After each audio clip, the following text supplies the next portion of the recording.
வானொலியில் நீங்கள் கேட்டு மகிழ்ந்த தென்கட்சி கோ சுவாமிநாதன் ஐயா அவர்களின் இன்றொரு தகவல் தொகுப்பினை கேட்டு மகிழுங்கள்.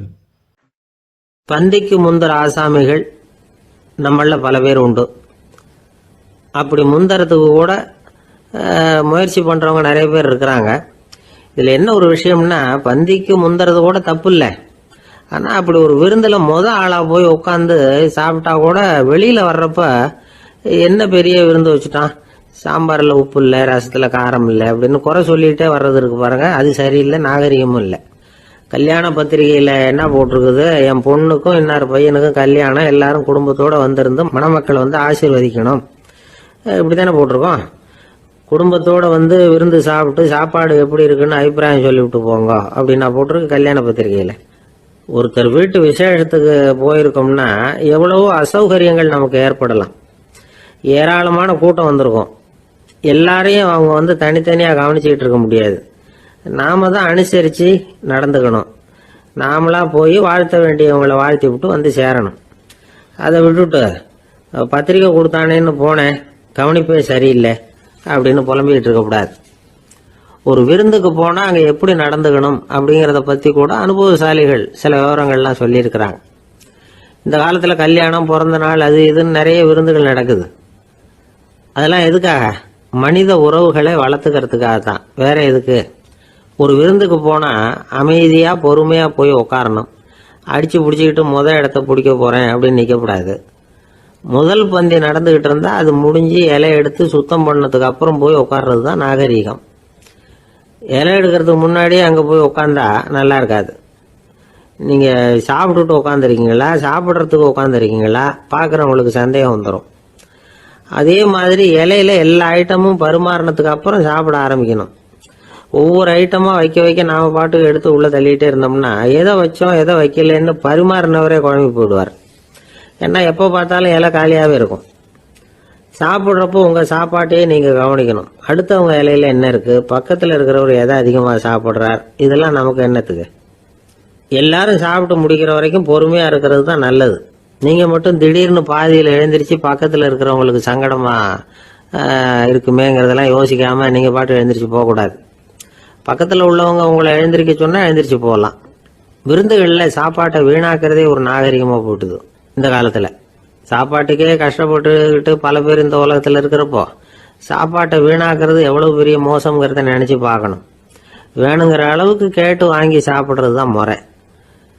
விருந்தில் இந்த பஃபே அப்படின்னு சொல்லி ஒரு முறை சொல்கிறாங்கல்ல, அதாவது உணவு வகைகளையெல்லாம் பொதுவாக ஒரு இடத்துல வச்சுடுறது, நமக்கு தேவையானதை நாமே எடுத்துட்டு ஒரு தட்டில் போட்டுக்கிட்டு சாப்பிட வேண்டியது. இதில் கூட சில பேர் தேவைக்கு அதிகமாக எடுத்து போட்டுக்கிட்டு வீணாக்குறாங்க. சில சமயம் கடைசியாக சாப்பிட போகிறவங்களுக்கு எல்லா ஐட்டமும் கிடைக்காம போகலாம். அதை போய் பெருசு பண்ணிகிட்டு இருக்கக்கூடாது. என்ன சார், இந்த அளவுக்கு கூடவா நாகரிகம் தெரியாமல் இருக்கிறோம், இதை போய் பெருசாக சொல்ல வந்துட்டீங்களே அப்படின்னு நினைக்கலாம். ஒருத்தர் ரெண்டு பேருக்கு இந்த விவரம் தேவைப்படலாம். அவங்க காதலையும் இது விழட்டுமேங்கிறதுக்காக தான் இது. ஒரு பெரிய கல்யாண விருந்து நடந்துக்கிட்டு இருந்தது. விருந்து மண்டபத்து வாசலில் ஒருத்தர் நின்றுக்கிட்டு வர்றவங்களையெல்லாம் ரொம்ப மரியாதையாக வணங்கி உள்ளே அனுப்பி வச்சுக்கிட்டு இருந்தார். எப்படி தெரியுமா? வர்றவங்க கையெல்லாம் பிடிச்சி முத்தம் கொடுத்து அதுக்கப்புறம் உள்ளே அனுப்பி வச்சுக்கிட்டு இருந்தாராம். கூட்டம்லாம் முடிஞ்சதுக்கப்புறம் அவர்கிட்ட போய் கேட்டிருக்கிறாங்க, சார் நானும் எவ்வளவோ விருந்துகளுக்கு போயிருக்கிறேன், இருந்தாலும் இவ்வளவு மரியாதையாக வர்றவங்க கைக்கெல்லாம் முத்தம் கொடுத்து வரவேற்கிறத இங்கே தான் பார்க்குறேன் அப்படின்னு சொன்னாங்க. அதுக்கு அவர் சொன்னார், அட போங்க சார், நான் முத்தம் கொடுக்கல, முந்தின பந்திக்கு சாப்பிட்டவங்களே அடுத்த பந்திக்கும் வர்றாங்களான்னு மோந்து பார்த்து அனுப்பி வச்சுக்கிட்டு இருந்தேன் அப்படின்னார். ஒருத்தன் எப்படி நடந்துக்கிறாங்கிறத வச்சு தான் அந்த ஆள் எப்படிங்கிறத நாம் முடிவு பண்ணுறோம். ஆளுமைன்னு சொல்கிறோம்ல, அதுக்கு சூழ்நிலைகளை ஆளுகின்ற தன்மை அப்படின்னு விளக்கம் கொடுக்குறார் ஒரு உளவியல் நிபுணர். சரி, ஒரு மனிதனுடைய ஆளுமையை உருவாக்குகிற விஷயங்கள் என்னென்ன? பிறப்பு, வளர்க்கப்பட்ட விதம், படிப்பு, நண்பர்கள், சமுதாயம், இப்படி நிறைய உண்டு. ஆளுமையின் அடிப்படையில் சில மனநோய்கள் உண்டாகுது. அதெல்லாம் என்னென்னங்கிறத தெரிஞ்சு வச்சுக்கிட்டோம்னா நம்ம கூட இருக்கிறவங்கள அடையாளம் கண்டுபிடிக்கிறதுக்கு அது ரொம்ப உபயோகமாக இருக்கும். ஃப்ரெனாய்டு ஆளுமை அப்படின்னு ஒன்று. இந்த கோளாறு உள்ளவங்க எப்படி இருப்பாங்க தெரியுமா? அதிக உணர்ச்சி, சந்தேகம், பொறாமை இதெல்லாம் அதிகமாக இருக்கும். வளைஞ்சு கொடுக்க மாட்டாங்க. அடுத்தவங்களோட இணக்கமான உறவு இருக்காது. அவங்க செய்கிற தப்புக்கெல்லாம் அடுத்தவங்களை வந்து குறை சொல்லிட்டு இருப்பாங்க. இது ஒரு ரகம். அடுத்தது வந்து ஸ்கிசாய்டு ஆளுமை அப்படின்னு சொல்கிறாங்க. இந்த கோளாறு உள்ளவங்க அடுத்தவங்களோட பழக கூச்சப்படுவாங்க. சின்ன வயசுலேயே இது ஆரம்பமாயிடுது. பகல் கனவுலேயே சஞ்சரிப்பாங்க. அவங்களுடைய விரோதம், கோபம் இதை கூட வெளியில் காட்டிக்க முடியாமல் இருப்பாங்க. இவங்களுக்கு அகமுகம், பிரச்சனைகள்லேருந்து ஒதுங்கி எதுலேயும் ஈடுபாடு இல்லாதவங்களா இருப்பாங்க. இப்படி ஒரு ரகம். அடுத்தது சைக்ளோதமிக் ஆளுமை அப்படின்னு சொல்கிறாங்க. அது என்னென்னா உணர்ச்சிகளில் ஏற்றத்தாழ்வு அதிகமாக இருக்குமா. சில சமயம் பார்த்தா மகிழ்ச்சியாக இருப்பாங்க, சில சமயம் சோகமாக உட்காந்துருப்பாங்க. அவங்க மனநிலைக்கு தகுந்த மாதிரி சமூக நிகழ்ச்சிகளில் பங்கெடுத்துக்குவாங்க. இன்னொரு வகை என்னென்னா எண்ணப்பீடிகை ஆளுமை அப்படின்னு பேர் வச்சிருக்கிறாங்க. அதுக்கு இவங்களுக்கெல்லாம் கரெக்டாக இருக்கணும். எல்லாம் சட்டத்திட்டம் இதுலேயும் ஒரு ஒழுங்குமுறை, இப்படி எதிர்பார்க்குற மனோபாவம். இவங்க எதிர்பார்ப்புக்கும் அரண்முறைக்கும் மற்றவங்க கட்டுப்படணும்னு நினைப்பாங்க. இந்த நிலைமை நீடிச்சா என்ன ஆகும் தெரியுமா? அலைக்கழிக்கிற எண்ணங்கள் திரும்ப திரும்ப ஒரே செயலை செய்ய தூண்டுற மன தளர்ச்சிக்கு ஆளாயிடுறாங்க. அடுத்தது ஹிஸ்டீரியா ஆளுமை. சின்ன விஷயத்தையெல்லாம் பெருசுபடுத்தி நாடகமாக்குற நடிகர்கள் இவங்க. உணர்ச்சி அதிகம் உள்ளவங்க. இவங்க மன எழுச்சியில் பக்குவமின்மை, குழந்தைத்தனம், முதிர்ச்சியின்மை எல்லாம் இருக்கும். தன்னலம் மிக்க குணம். பிறர் வந்து தன்னை மட்டுமே கவனிக்கணும்னு நினச்சி செயல்படுறது, இதெல்லாம் இவங்க அடையாளம். அடுத்த ரகம் எப்படின்னா வளர்ச்சியற்ற ஆளுமைன்னு சொல்கிறாங்க. அடுத்தவங்களோட இணங்கி போக முடியாதவங்க. அறிவு, மன எழுச்சி, சமூக உறவு இதில் எல்லாம் போதுமான வளர்ச்சியையும் நிறைவையும் பெற முடியாதவங்க. இவங்களால வாழ்க்கையில் முன்னேற முடியாது. பிச்சைக்காரங்க, குற்றவாளிகள் இவங்ககிட்டெல்லாம் இது மாதிரியான ஆளுமை அதிகமாக இருக்குமா. அடுத்தது என்னென்னா சோர்வுடைய ஆளுமை. எதுலேயும் உற்சாகம் இல்லாமல் சோர்ந்து போயிருப்பாங்க. அதுக்கெல்லாம் நமக்கு வலிமை இல்லைப்பா அப்படின்னு சொல்லிட்டு இருப்பாங்க. சின்ன விஷயங்களுக்கெல்லாம் அதிர்ச்சி அடையிறது. வாழ்வின் சுவையை வந்து அனுபவிக்க முடியாதவங்க. இன்னொரு ரகம், இது வந்து கொதித்தெழும் ஆளுமைங்கிறாங்க. எதுக்கு எடுத்தாலும் ஆத்திரம், குரோதம், வன் செயல் இதுலெல்லாம் ஈடுபாடு, இப்படி உள்ளவங்க. நத்தை வகை ஆளுமை அப்படின்னு ஒன்று. அடுத்தவங்க மேலே விரோதம் இருக்கும், அடிக்கணுங்கிற எண்ணம் இருக்கும். ஆனால் அதை அப்படியே வெளியில் காட்டாமல் அதே சமயம் அமைதியான முறையில் வெறுப்பை வெளிக்காட்டுற ரகம். இவங்கெல்லாம் பேசாமல் கம்முன்னு இருந்துக்கிட்டே நினைச்சதை நிறைவேற்றிக்கிடுவாங்க. முன்ஜாக்கிரதை ஆளுமை அப்படின்னு ஒரு ரகமா. பாதுகாப்பின்மை, சந்தேகம், முழுமையின்மை, அறவேக்காட்டுத்தனம் இந்த மனப்போக்கு அதிகமாக இருக்கிறதுனால அகம்பாவம், புடிவாதம், எச்சரிக்கை எல்லாம் அளவுக்கு மீறி இருக்கும். இதுவரைக்கும் நாம் பேசிக்கிட்டு இருந்த ஆளுமை பண்புகள் வந்து அளவுக்கு அதிகமாக போயிட்டுதுன்னா ஆளுமை கோளாறுகள் ஏற்படும். அதன் அடிப்படையில் மனவியாதிகள் வருமா. அதனால் இணக்கமான, எல்லாரும் விரும்புகிற இயல்பான ஆளுமையை பெறுவதற்கு நாம் முயற்சி செய்யணும் அப்படிங்கிறது மனோதத்துவ நிபுணர்களுடைய ஆலோசனை. ஒருத்தர் ஒரு மனோதத்துவ டாக்டரை தேடிட்டு வந்தாராம். டாக்டர், எனக்கு மனசில் ஏதோ வியாதி, ஆளுமை கோளாறு, அதாவது எனக்கு சீக்கிரமாக செத்து போனால் தேவையில்லைன்னு தோணுது அப்படின்னாராம். உடனே அந்த டாக்டர், சரி அப்படின்னா இங்கே இருங்க, நான் வைத்தியம் பார்க்குறேன் அப்படின்னாராம். ஒரு மனுஷனுக்கு 3 விதத்தில் கர்வம் உண்டாகிறதுக்கு வாய்ப்பு உண்டு. பணம், பதவி, புகழ். பணம் அதிகமாக வந்தால் கர்வம் வரலாம். பதவி பெருசாக வந்துட்டுதுன்னா கர்வம் வரலாம். புகழ் அதிகமாக போனாலும் கர்வம் வரலாம். இந்த 3 வகையான கர்வத்துக்கும் இடம் கொடுக்காம இருக்கிறாங்க பாருங்கள், அவங்க தான் சிறந்த மனிதர்கள். ஒரு பெரிய பொறுப்பில் இருக்கிறவங்களுக்கு கர்வம் வந்துடக்கூடாது. அப்படி வந்துட்டுதுன்னா அது எல்லாருக்கும் இடைஞ்சல். ஒரு ராஜா இருந்தார். அவர் ஒரு நாள் தன்னுடைய தலைநகரத்தை சுற்றி வந்துக்கிட்டு இருந்தார். ஒரு இடத்துல ஒரு அழகான நிலத்தை பார்த்தார். ஆஹா, இந்த இடத்துல நமக்குன்னு ஒரு மாளிகையை கட்டினா எவ்வளோ நல்லா இருக்கும் அப்படின்னு நினச்சார். ராஜா நினச்சா அது முடியாத காரியமா? சரி, இந்த நிலம் யாருக்கு சொந்தம்னு விசாரிங்க அப்படின்னார் பக்கத்தில் இருந்தவங்கக்கிட்ட. அவங்கெல்லாம் ஓடி போய் விசாரித்தாங்க. அந்த இடம் வந்து ஒரு வயசான கிழவிக்கு சொந்தம், வயசான அம்மாவுக்கு சொந்தமாக. அந்த அம்மா தான் அதில் ஒரு குடிசையை போட்டு குடியிருந்துகிட்டு இருக்கிறாங்க. சரி, அந்த நிலத்துக்கு வந்து ஒரு விலையை நிர்ணயம் பண்ணி அதை அந்த வயசான அம்மாக்கிட்ட கொடுத்துருங்கோ அப்படின்னு உத்தரவு போட்டார் ராஜா. ஆனால் அந்த அம்மா, இது எங்கள் பூர்வீக இடம், இதை விற்க மாட்டேன் அப்படின்னு சொல்லிவிட்டுது. சரி, 2 பங்கு விலை கொடுக்குறோம்னு சொல்லி பாருங்க அப்படின்னாங்க. அப்படியே சொன்னாங்க அரண்மனை ஆட்கள். அதுக்கும் சம்மதிக்கலை அந்த அம்மா. இதை கேள்விப்பட்டதும் ராஜாவுக்கு கோபம் வந்துட்டுது. தன்னுடைய ஆளுங்களை கூப்பிட்டார். போய் அந்த குடிசையை பிரித்து எறிங்க, காசெல்லாம் ஒன்றும் கொடுக்காதீங்க அப்படின்னு கத்தினார். அவ்வளோதான். அடுத்த நிமிஷம் அரண்மனை ஆசாமிகள் போனாங்க, குடிசையை பிரித்து எறிஞ்சாங்க. அந்த வயசான அம்மா இருக்கு, அதுவும் அந்த இடத்த விட்டு துரத்தி விட்டாங்க. அந்த இடத்துல ஒரு அரச மாளிகையை கட்டி முடிச்சிட்டாங்க. அந்த வயசான அம்மா பாவம், ராஜாவே இப்படி பண்ணால் யாருக்கிட்ட போய் முறையிட முடியும்? ஒரு ஞானி இருந்தார், அவர்கிட்ட போய் சொன்னாங்க. அவர் இவங்க சொன்னதை கேட்டு மனசில் வச்சுக்கிட்டார். ஒரு நாள் அந்த ராஜாவே இந்த ஞானியை கூப்பிட்டார். புதுசாக ஒரு மாளிகை கட்டியிருக்கிறேன், வந்து பாருங்கன்னு. சரின்னு சொல்லி இந்த பெரியவர் ஒரு நாள் இந்த மாளிகைக்கு போனார். சும்மா போகல, ஒரு கழுதையையும் ஓட்டிகிட்டு போனார். கொஞ்சம் சாக்குகள், வெத்து சாக்கு, அதையும் எடுத்து கழுதை முதுகில் போட்டு கழுதையை ஓட்டிகிட்டு போகிறார். ராஜா பார்த்தார். அவருக்கு இது ஆச்சரியமாக இருந்தது. என்ன இது, மாளிகைக்கு வந்துட்டு போங்கன்னு கூப்பிட்டா கழுதை சாக்கு இதெல்லாம் கூப்பிட்டு வராரு, ஒன்றும் புரியலையேன்னு நினச்சார். எதுக்காக இதெல்லாம்னு கேட்டார். அரசருடைய தோட்டத்திலேருந்து கொஞ்சம் மண் எடுத்துகிட்டு போகிறதுக்கு ஆசைப்பட்றேன், அதுக்கு நீங்கள் அனுமதி கொடுக்கணும் அப்படின்னாரு இவர். இது என்ன வேடிக்கையான கோரிக்கையாக இருக்குது அப்படின்னு நினச்சார் ராஜா.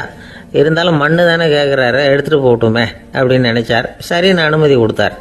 அந்த பெரியவர் தோட்டத்துக்கு போனார், மண்ணை வெட்டினார், சாக்கில் போட்டு நிரப்புனார். ராஜாவை கொஞ்சம் கிட்ட வாங்கன்னு கூப்பிட்டார். இந்த மண் மூட்டையை தூக்கி கழுதையோட முதுகில் வைக்கணும், கொஞ்சம் உதவி பண்ணுங்கன்னார். ஓ பண்ணுறேனே அப்படின்னு சொல்லி ராஜா கிட்ட போனார். மூட்டையை தூக்கி பார்க்குறாரு, முடியல, திணறி போயிட்டார். இப்போ அந்த ஞானி பேசினாராம். அரசே, இந்த ஒரு சாக்கு மண்ணையே உங்களால் தூக்க முடியல, அந்த கிழவிகிட்ட இருந்து அந்த அக்கிரமமாக அபகரித்த இந்த தோட்டம் பூராவையும் சுமக்கணும்னு ஆசைப்படுறீங்களே, அது உங்களால் முடியுமா அப்படின்னு கேட்டாராம். ராஜா யோசனை பண்ண ஆரம்பித்தார். தன்னுடைய செயலுக்காக வருத்தப்பட்டாராம். அந்த வயசான அம்மாவை உடனடியாக வரவழைச்சார். தாயே, தப்பு பண்ணிட்டேன், என்னை மன்னிச்சுக்குங்க, இன்னையிலேருந்து இந்த மாளிகையும் தோட்டமும் உங்களுக்கு தான் சொந்தம் அப்படின்னு சொல்லிவிட்டாராம். போகிறப்ப இந்த உலகத்திலேருந்து எண்ணத்தை எடுத்துகிட்டு போக போகிறோம், அதனால் ரொம்பவும் அலட்டிக்க வேண்டியதில்லை, கர்வப்பட வேண்டியதில்லை அப்படிங்கிறது ஒரு பெரிய உபதேசம். ஒரு பெரிய மனுஷன் சாக கிடந்தார், ரொம்பவும் அழுதார். ஏன் அழறீங்க அப்படின்னு கேட்டாங்க சுற்றி இருந்தவங்க. நான் சாகிறதுக்காக கவலைப்படலை, நான் நம்ம ஜனங்களுக்காக எவ்வளவோ காரியம்லாம் செஞ்சுக்கிட்டு வந்தேன். நான் செஞ்சுக்கிட்டு வந்த சேவையை இனிமேல் யார் செய்ய போகிறாங்க, அது யாரால் முடியும், அதை நினச்சி தான் அழறேன் அப்படின்னாராம். ஒருத்தர் முன்னாடி வந்தார். அதுக்காக நீங்கள் கவலைப்படாதீங்க, உங்கள் சேவையை தொடர்ந்து செய்கிறதுக்கு என்ன மாதிரி இளைஞர் பட்டாலும் தயாராக இருக்குது, இருந்தாலும் எங்கள் கவலை என்னென்னா அப்படின்னு இழுத்தார். என்ன சொல்லுங்கன்னு கேட்டார் அவர். நீங்கள் இது வரைக்கும் என்ன சேவை செஞ்சுக்கிட்டு வந்தீங்க, அதுதான் எங்களுக்கு இன்னமும் புரியாத புதிராக இருக்குது அப்படின்னாராம் அவர். ஒரு ஊரில் ஒரு ராஜா இருந்தார். அந்த ராஜாவுக்கு ஒரு மந்திரி. ராஜா ரொம்ப நியாயமானவர், நேர்மையானவர், கண்டிப்பானவர். தப்பு செய்கிறது யாராக இருந்தாலும் தண்டனை கொடுப்பார். வேண்டியவங்களுக்கு ஒரு நியாயம், வேண்டாதவங்களுக்கு ஒரு நியாயங்கிறதெல்லாம் அவர்கிட்ட கிடையாது. ஒரு சமயம் அரசவையில் அந்த அமைச்சரே விதிமுறைகளுக்கு புறம்பாக ஏதோ நடந்துக்கிட்டு இருக்கார். மன்னருக்கு கோபம் வந்துட்டுது. உடனே அந்த அமைச்சரை கிட்டத்தில் கூப்பிட்டு அவர் கன்னத்தில் ஓங்கி ஒரு அறை கொடுத்துட்டாராம். உடனே அந்த அமைச்சர் என்ன பண்ணார் தெரியுமா, நேராக போனார், அங்கே நின்றுக்கிட்டு இருந்த இன்னொருத்தர் கன்னத்தில் ஓங்கி அரைஞ்சார். அறை வாங்கினவர் திகைச்சு போயிட்டார். இவர் ஏன் நம்மளை அரைகிறார் அப்படின்னு யோசனை பண்ணார். மன்னரும் திகைச்சு போயிட்டார். நாம் இவர் அரைஞ்சா அதுக்காக இவர் போய் இன்னொருத்தரை அரையணுமா அப்படின்னு யோசனை பண்ணார் அவர். இவருக்கு என்ன பைத்தியமானு கூட நினைக்க ஆரம்பிச்சுட்டார். ஆனால் என்ன ஆச்சுன்னா, அப்புறம் அமைச்சர் அவர் கவனிச்சிக்கிட்டு இருந்தாரா, அவர் இன்னொருத்தர் அரைஞ்சார் இல்லையா, அந்த அறை வாங்கின ஆசாமியை பார்த்து கத்திக்கிட்டு இருந்தார். யார், அமைச்சர். ஏன்பா என்கிட்ட அறையை வாங்கிக்கிட்டு இப்படி விவரம் இல்லாமல் நின்றுக்கிட்டு இருக்கிறிய, நான் உனக்கு கொடுத்ததை நீ வேறு யாருக்கிட்டையாவது கொடுத்துரு அப்படின்னார். உடனே அந்த ஆள் பார்த்தான், தனக்கு அடுத்தபடியாக நின்றுக்கிட்டு இருந்தவனை ஓங்கி ஒரு அறை அரைஞ்சான். அவன் கன்னத்தை தடவிட்டே யோசனை பண்ணான். இது ஏதோ புரிஞ்சுக்கிட்ட மாதிரி அடுத்தாப்பில் நின்றுக்கிட்டு இருந்தவனை அரைஞ்சான். இப்படி இந்த அறை மாறி மாறி போய்கிட்டே இருக்குது. ஊர் பூரா பிரயாணம் பண்ண ஆரம்பிச்சுட்டுது. அன்னைக்கு ராத்திரி அந்த ராஜா படுக்கிறதுக்காக போனார். அந்த நேரம் பார்த்து அவர் கன்னத்தில் பலார்னு ஒரு அறை விழுந்தது. நம்மளே அரையிறது யார் அப்படின்னு அதிர்ச்சியோட மன்னர் திரும்பி பார்க்குறாரு. அரைஞ்சது அவரோட மனைவி.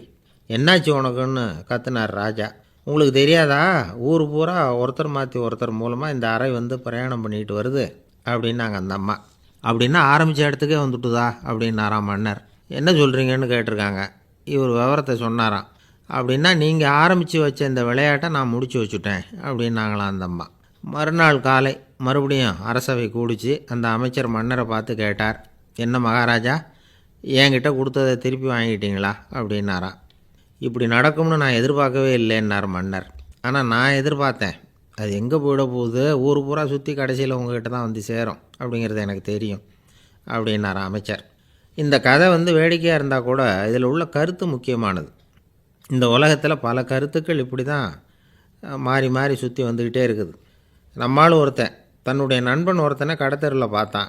உடனே ஓடி போய் பலார்னு ஒரு அறை கொடுத்தானான். அவன் கண்ணத்தை தடவிட்டு ஏன்டா என்ன அரைஞ்சேன்னு கேட்டிருக்கான். நீ ஏன்டா என்னை முட்டாள்னு என் மனைவிட்ட போய் சொன்னேன் அப்படின்ட்டுருக்கான் அவன். உன்னை ஒரு முட்டாள்னு சொன்னதுக்காகவா நீ என்ன அரைஞ்ச அப்படின்னு கேட்டிருக்கான் இவன்.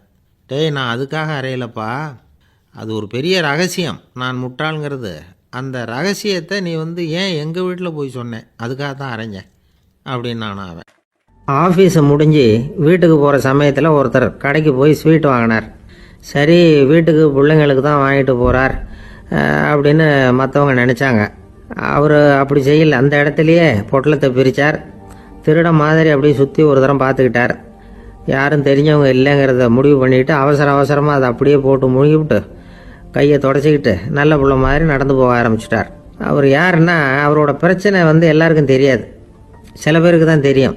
அதாவது அவர் உடம்பில் சர்க்கரை இருக்குதுன்னு டாக்டர் சொல்லிவிட்டாராம். அதனால் வீட்டில் சர்க்கரையே இவர் கண்ணில் காட்டுறதில்ல. அதனால் இவர் யார் கண்ணிலையும் படாமல் இப்படிப்பட்ட வேலைகள்லாம் செய்கிறது வழக்கம். யாருக்கும் தெரியாமல் இப்படி ஸ்வீட்டை வாங்கி சாப்பிட்டுட்டு அவர் பாட்டுக்கு போயிடுறது. இப்படிப்பட்டவங்களுக்கெல்லாம் கொஞ்சம் ஆறுதலான தகவல் இன்றைக்கி. அது என்னென்னா, நாம் சாப்பிட்ற சர்க்கரைக்கும் நம்ம உடம்பில் உள்ள சில கோளாறுகளுக்கும் அப்படி என்ன தான் சம்மந்தம் இருக்குது. இதை பற்றி சமீபத்தில் சில ஆராய்ச்சிகள்லாம் நடந்திருக்குது. ஏன்னா சர்க்கரைன்னாவே விஷம் மாதிரி அதை பார்க்குறவங்களும் சில பேர் உண்டு. சின்ன பிள்ளைங்களுக்கு வயத்தில் பூச்சி உண்டாகிறதுலேருந்து பெரியவங்களுக்கு நீரிழிவு வர்ற வரைக்கும் எல்லாத்துக்கும் சர்க்கரை தான் காரணம்னு சொல்லிகிட்டு இருக்கிறோம். ஆனால் அந்த அளவுக்கு பயப்பட வேண்டிய அவசியம் இல்லை அப்படின்னு சொல்கிறாங்க. சர்க்கரை வியாதி, இருதய நோய், பித்த நீர்ப்பை நோய், இதெல்லாம் சில நோய்கள்லாம் நாம் சாப்பிட்ற சர்க்கரைக்கும் தொடர்பு இருக்குன்னு நினைக்கிறோம்.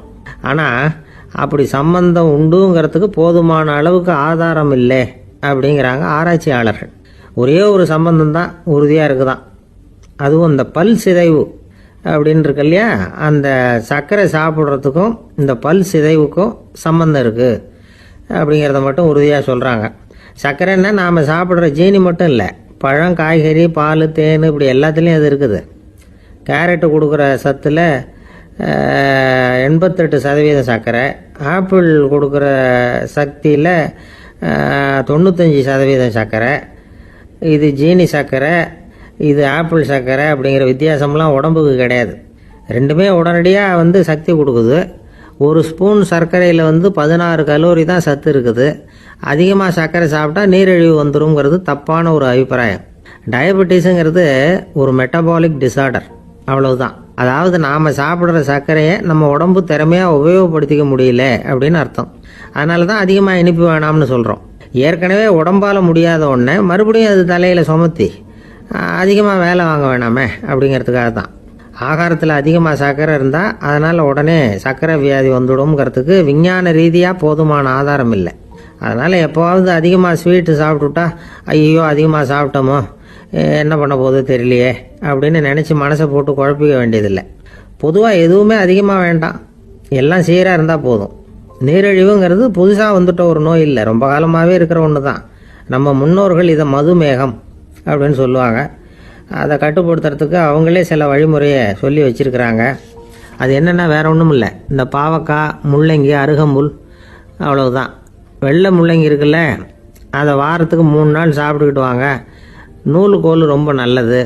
இல்லைன்னா முள்ளங்கி சாறு 1 ounce சாப்பிட்டுட்டு வரலாம். ரத்தத்தில் சேர்கிற சர்க்கரை அளவு இதெல்லாம் கட்டுப்படுத்துது. சிறுநீரில் காணப்படுகிற சர்க்கரை அளவையும் சமநிலைப்படுத்துது. தினமும் ஆகாரத்தில் கோதுமை, கேழ்வரகு, வெந்தயம், கருவேப்பிலை, சோயாபீன்ஸ் எது கிடைக்குதோ சேர்த்துக்கலாம். இப்படிலாம் செஞ்சுக்கிட்டு வந்தால் அப்புறம் வீட்டுக்கு தெரியாமல் கடையில் போய் நின்றுக்கிட்டு ஸ்வீட் வாங்கி திருட்டுத்தனமாக சாப்பிட வேண்டிய அவசியமே உங்களுக்கு வராது. 2 ஆசாமிகள் கடற்கரையில் உட்காந்து சாவகாசமாக பேசிக்கிட்டு இருந்தாங்களாம். ஒருத்தர் சொன்னார், இன்னொருத்தருக்கு தெரியாமல் ஸ்வீட்டு சாப்பிட்றதே எப்பவும் இடைஞ்சல் தான் சார். நேற்றுக்கு பாருங்கள் அப்படி தான் சாப்பிட்டுக்கிட்டு இருந்தேன், வீட்டுக்காரி கண்ணில் போட்டுவிட்டுது, அதுக்கப்புறம் ஒரே ரகலையாக போச்சு அப்படின்னாரா. எனக்கு கூட அப்படி தான் சார் ஆகிட்டுது, ஒரே ரகலை அப்படின்னாரா இன்னொருத்தர். நீங்கள் சாப்பிட்டதும் உங்கள் வீட்டுக்காரங்க கண்ணில் போட்டுவிட்டுதா சார் அப்படின்னு கேட்டிருக்காரு இவர். அதுக்கு அவர் சொன்னாராம், அப்படி இல்லை சார், கடைக்காரர் கண்ணில் போட்டுட்டு நான் அவருக்கு தெரியாமல் அந்த ஸ்வீட்டை அவர் கடையிலேருந்து எடுத்திருந்தேன் அப்படின்னு விளக்கம் கொடுத்தாராம் இந்த ஆள். ஒரு ஊரில் ஒரு ராஜா இருந்தார். பெரிய அரண்மனையில் தான் இருக்கிறார். எல்லா வசதியும் இருந்தது. இருந்தாலும் அவர் எல்லாரும் சொல்கிறது எப்படி தெரியுமா, பிச்சைக்கார ராஜா. அப்படி ஒரு பேர் அவருக்கு நிலைச்சி போச்சு. ஜனங்களும் சரி, மற்ற தேசங்களில் உள்ளவங்களும் சரி, அவர் அந்த பேர் சொல்லியே குறிப்பிடுறது வழக்கமாக போட்டுது. இது அவருக்கு ரொம்ப கவலையாக போச்சு. என்ன இது, நம்மளை தேடி வர்றவங்களுக்கெல்லாம் நாம் சோறு போடுறோம், நம்ம புகழ்ந்து பாடல் ஏற்றி கொண்டு வர்ற புலவர்களுக்கெல்லாம் அவங்க எப்படி வந்தாலும் ஒருவேளை சோறு போடணுங்கிறது உத்தரவு.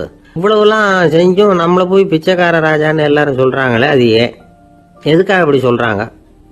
இதுதான் ராஜாவுக்கு குழப்பம். சரி, இதை பற்றி நம்ம அமைச்சர்கள்கிட்ட கேட்கலாமா அப்படின்னு யோசனை பண்ணார். இந்த விஷயத்தை போய் அவங்ககிட்ட எப்படி கேட்கறதுன்னு அவருக்கு தயக்கமாக இருந்தது. கௌரவ குறைச்சலாக தெரிஞ்சுது அவருக்கு. சரி, சாதாரண குடிமக்கள்கிட்ட இதை பற்றி கேட்கலாமா அப்படின்னு யோசனை பண்ணார். கேட்கலாம், ஆனால் அவங்க யாரும் ராஜா முன்னாடி வந்து நின்று தைரியமாக பேசக்கூடிய அளவுக்கு இல்லை. ராஜாவோட குழப்பம் நாளுக்கு நாள் அதிகமாக போச்சு. கடைசியாக அவர் ஒரு முடிவுக்கு வந்தார்.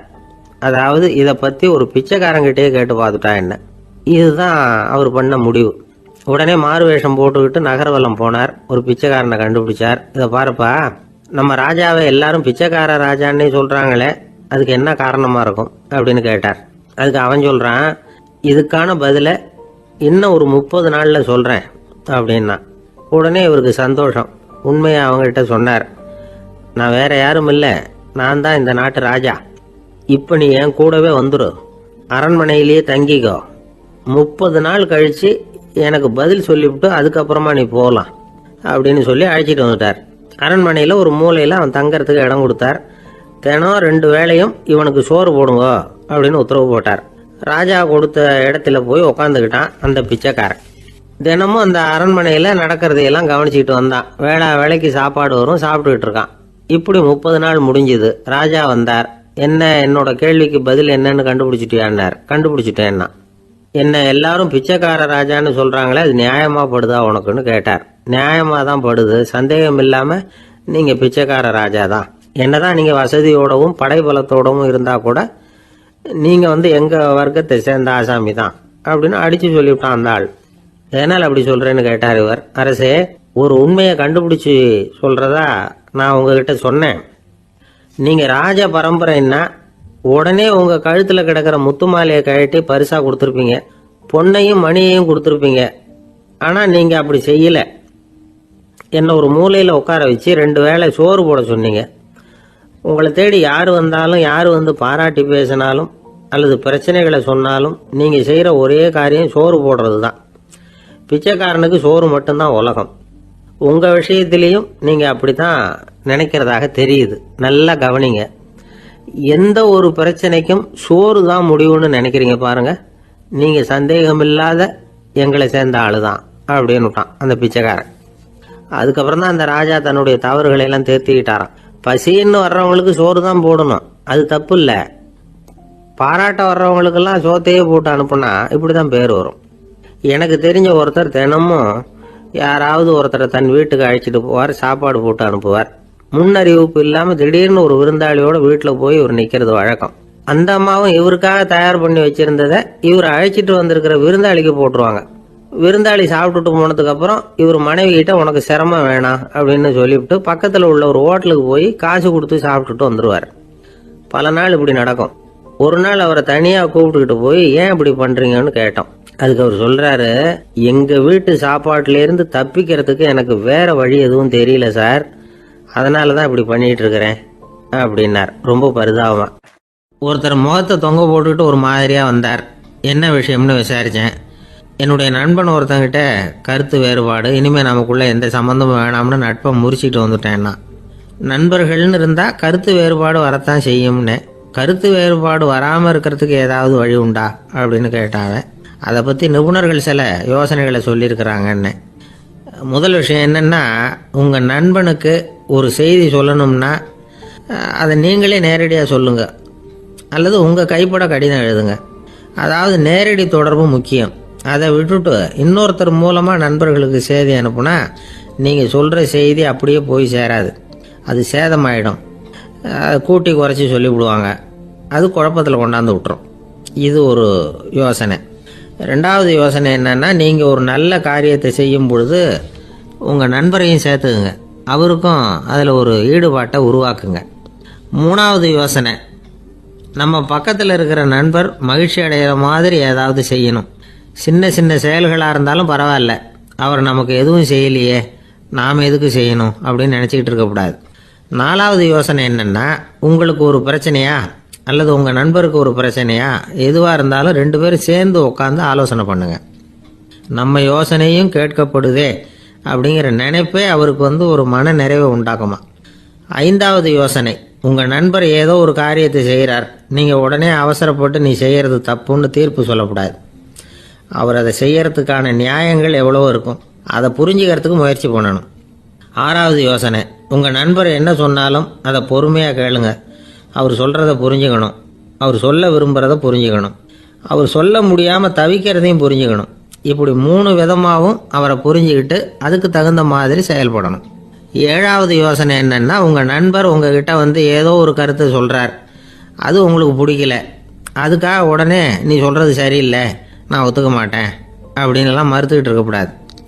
அவர் சொல்கிறத கேட்கணும், பொறுமையாக சிந்திக்கணும், அதுக்கப்புறம் பதில் சொல்லணும். இப்படிலாம் நடந்துக்கிட்டால் நண்பர்களுக்குள்ள கருத்து வேறுபாடு வர்றதுக்கு வாய்ப்பே இருக்காது அப்படின்னு வல்லுநர்கள் தொகுத்து சொல்லியிருக்கிறாங்க இந்த யோசனைகளை. எனக்கு தெரிஞ்ச சில நண்பர்கள் உண்டு, அவங்களுக்குள்ளேயும் கருத்து வேறுபாடுகள் வராமல் இருக்கிறதுக்கு சில நுட்பங்களை கையாளுறது உண்டு. ஒருத்தர் சொன்னார், அந்த டாக்டர் சின்ன வயசுலேருந்து என் கூட பழகினவர், நாங்கள் 2 பேரும் இணை பிரியாத நண்பர்கள், இருந்தாலும் எனக்கு உடம்பு சரியில்லைன்னா நான் அவர்கிட்ட வைத்தியம் பார்த்துக்க மாட்டேன் அப்படின்னார் ஒருத்தர். ஏன் அப்படின்னு கேட்டேன். எங்கள் நட்பு கெட்டுப்படக்கூடாது இல்லையா, அதனால தான் அப்படின்னாரு. அம்மாக்காரங்களுக்கு அடிக்கடி ஏற்படுற கவலை ஒன்று உண்டு, அதாவது குழந்தை சரியாக சாப்பிட மாட்டேங்குதே அப்படிங்கிற கவலை. இவங்கெல்லாம் ஒரு விஷயத்தை நல்லா புரிஞ்சுக்கணும், குழந்தைகள்ங்கிறவங்க பெரியவங்க மாதிரி இல்லை. அவங்க கடிகாரத்தில் மணியை பார்த்துட்டு சாப்பிட்றதுக்கு உட்கார்ற ரகம் கிடையாது. பசிச்சா சாப்பிடுவாங்க, இல்லைன்னா விளையாடுவாங்க அல்லது தூங்குவாங்க. அது புரியாமல் அவங்கள கட்டாயப்படுத்தி அல்லது மிரட்டி சாப்பிட வைக்கிறது ரொம்ப தப்பு. ஒரு 8 மாத குழந்தைக்கு 3 மணி நேரத்துக்கு ஒரு தடவை பசிக்கும். அந்த நேரம் பார்த்து சாப்பாடு கொடுத்தா அடம் பண்ணாமல் அது பாட்டுக்கு சாப்பிட்றோம். அதே குழந்தைக்கு 1 வயசு ஆகிறப்போ 4 மணி நேரத்துக்கு ஒரு தடவை பசிக்கும். இந்த வயசுல இயற்கையாகவே பசி குறைஞ்சிருக்கும். அது புரியாமல் என் குழந்தை முன்னாடி மாதிரி இப்போ சரியாக சாப்பிட மாட்டேங்கிறான் அப்படின்னு சில பேர் டாக்டர்கிட்ட போய் சொல்லிக்கிட்டு இருப்பாங்க. இன்னொரு விஷயம், ஒரு குழந்தைக்கு வயசு அதிகமாகிற வேகத்துக்கு உடம்பு எடையும் அதிகமாகிக்கிட்டே போகாது. உடம்பு எடை அதிகமாகிற வேகம் குறைஞ்சிக்கிட்டே வரும். 6 மாத குழந்தைக்கு ஒரு வாரத்தில் 150 கிராம் எடை கூடும். ஒரு வயசில் வாரத்துக்கு 71 கிராம் எடை கூடும். இது புரியாமல் அதிகமாக சாப்பாட்டை கொடுத்து குழந்தைய கஷ்டப்படுத்தக்கூடாது. ஏன்னா அளவுக்கு மீறின உணவு அஜீரணத்தை உண்டு பண்ணிவிடும். குழந்தைக்கு ஒரு தட்டில் கொஞ்சமாக ஆகாரத்தை வச்சு கொண்டுகிட்டு போய் கொடுக்கணும். மலை மாதிரி குவிச்சு வச்சா அதை பார்த்ததுமே பசி அடங்கி போயிடும். அடித்து மிரட்டி பயமுறுத்தி குழந்தைய சாப்பிட வைக்கிற பழக்கம் இருக்குது பாருங்க, அதுக்கு ஃபுட் ஃபோர்ஸிங் அப்படின்னு பேர். இப்படி பண்ணினா குழந்தைக்கு சாப்பாட்டில் விருப்பம் குறைஞ்சிரும், அதை கண்டாவே வெறுக்க ஆரம்பிச்சிடும். அது மாதிரி உளம் சார்ந்த பசி குறைவு, சைக்கோஜெனிக் அனோரெக்சியா, அது ஏற்படுமா. சாப்பாடுங்கிறதே ஒரு தண்டனை மாதிரி தோணும். குழந்தைகளுக்கு பிடிச்ச மாதிரியான ஆகாரத்தை கொடுக்கணும். சத்து அதிகம் இருக்குங்கிறதுக்காக அதுக்கு பிடிக்காத ஆகாரத்தை கொடுத்து கட்டாயப்படுத்தக்கூடாது. குழந்தைகளுக்கு 2 வயசு ஆகிறப்போ இயற்கையாகவே எதிர்மறை குணம் உண்டாகும். அதாவது அந்த எதிர்மறையாக பேசுறது, இது மாதிரி சமயங்களில் நாம் என்ன சொல்கிறோமோ அதுக்கு நேர்மாறாக நடந்துக்கும். ஏட்டிக்கு போட்டி, சாப்பிட சொன்னால் விளையாட போவோம், விளையாட சொன்னால் சாப்பாடு கேட்கும். இதை புரிஞ்சுக்கிட்டு நடந்துக்கணும். குழந்தை சொன்ன பேச்சை கேட்கலேன்னு கோவப்படக்கூடாது. குழந்தை வளர வளர பிடிவாத குணம் வர்றது சகஜம். கேட்டதை வாங்கி கொடுத்தாதான் சாப்பிடுவேன் அப்படின்னு பிடிவாதம் பண்ணணும். வாங்கி கொடுத்து விடுறது தான் உத்தமம். நீங்களும் அதுகிட்ட பிடிவாதம் பண்ணிட்டு இருக்கக்கூடாது. ஏன்னா கேட்டது கிடைக்கலையேங்கிற ஏமாற்றம் கூட குழந்தையோட பசியை குறைச்சிரும். கேட்டது கிடைச்சிட்டா பசி அதிகமாகும், கொடுத்ததை மலமலன்னு சாப்பிட்றோம். குழந்தைகளுக்கு கண்ட நேரத்தில் சாப்பிட்றதுக்கு எதையாவது வாங்கி கொடுத்துக்கிட்டு இருந்தா சாப்பாட்டு நேரத்தில் சாப்பிடாம அடம் பண்ண ஆரம்பிச்சிடும். பள்ளிக்கூடம் போகிற பிள்ளைங்க காலை உணவை சரியாக சாப்பிட மாட்டாங்க. அச்சம், அவசரம், பரபரப்பு இதெல்லாம் தான் காரணம். பள்ளிக்கு புறப்படுறதுக்கு ஒரு 3/4 மணி நேரத்துக்கு முன்னாடியே சாப்பாடு போட்டுருங்க, அது சரியாக போடும். படிக்கிற குழந்தைகள் உடல் சோர்வு மனச்சோர்வு இது காரணமாக கூட சாப்பிட மறுக்கிறது உண்டு. இப்போ உதாரணமாக சாயந்தரம் விளையாடி விட்டு வீட்டுக்கு வந்ததும் சாப்பிட சொன்னால் வேணாம்பாங்க. இது உடல் சோர்வு. ரொம்ப நேரம் வீட்டு பாடங்களை செஞ்சு முடித்த கையோடு சாப்பிட சொன்னாலும் அவங்களால சரியாக சாப்பிட முடியாது. இது உளச்சோர்வு, அதாவது மனச்சோர்வு. இதை தவிர குழந்தைகளுக்கு உடல் நலக்குறைவு ஏற்பட்டால் கூட சாப்பிட மறுக்கிறது உண்டு. சில மருந்து மாத்திரைகள் கூட பசியை குறைச்சிரும். அதனால் சரியாக தெரிஞ்சுக்கிட்டு குழந்தைகளை சாப்பிட வைக்கணும். அது புரியாமல் கையில் சாப்பாட்டு தட்டை வச்சுக்கிட்டு குழந்தைகளை விரட்டிக்கிட்டு அலையக்கூடாது. ஒரு சின்ன பையன் சொன்னான், எங்கள் அம்மா சாப்பாடு போடுறது தெரிஞ்சால் நான் உடனே வீட்டை விட்டு வெளியில் ஓடி போடுவேன் அப்படின்னா. ஏன் அப்படி பண்ணுறேன்னு கேட்டோம். எங்கள் அப்பா கூட அது மாதிரி தான் சார் பண்ணுவார் அப்படிங்கிறான்.